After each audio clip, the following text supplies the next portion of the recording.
It was 1943, and Philip Wrigley, owner of the Chicago Cubs, had a problem.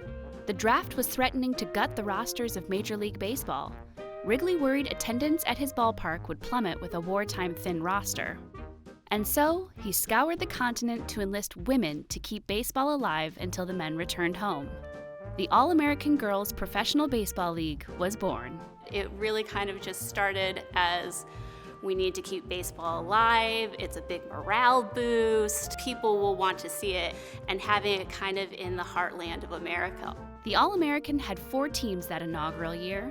They were founded in small towns around Chicago, including one in Indiana, the South Bend Blue Sox. When we first started playing, people came out to laugh, Oh my God, girl baseball players. But we showed them that we could play just as well as men. And they did it in skirts. They did have in mind functionality and things like that, but also had to take into account the femininity standard. Kristen Madden is the archivist at the South Bend History Museum, home to the official archive of the All-American. I think the girls were probably okay with it overall because it gave them the opportunity to play, but I don't think anybody really wants to play baseball and slide in a dress. Any injuries from sliding, or strawberries, certainly didn't stop the likes of Sophie Kierce, the most prolific base stealer in the history of the league. In her 1946 season alone, she stole 201 bases. We never quit. Listen, you could get strawberry by strawberry and go on the other side, and you'd get another strawberry. But I tell you, the women were far tougher than these guys that are playing ball nowadays.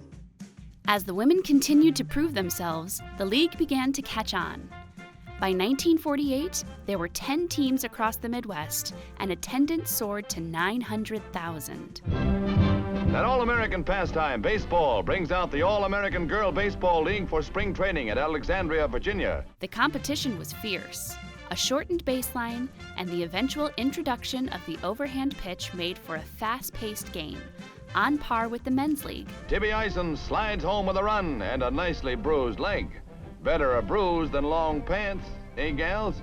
The All-American Girls Professional Baseball League was 100% real professional baseball, and they are out there busting their butts so that they could do something that they loved. But it wouldn't last. After years of mismanagement, the small-town clubs began to falter. Television and the automobile were drawing fans elsewhere. In 1954, after 12 seasons, the league abruptly folded. It was soon largely forgotten. People made fun of you. Like, you told them you played, and you played men's rules and that. They're like, yeah, right. So you felt embarrassed, so there came a time where you didn't tell anybody. In 1986, former players founded the Players Association.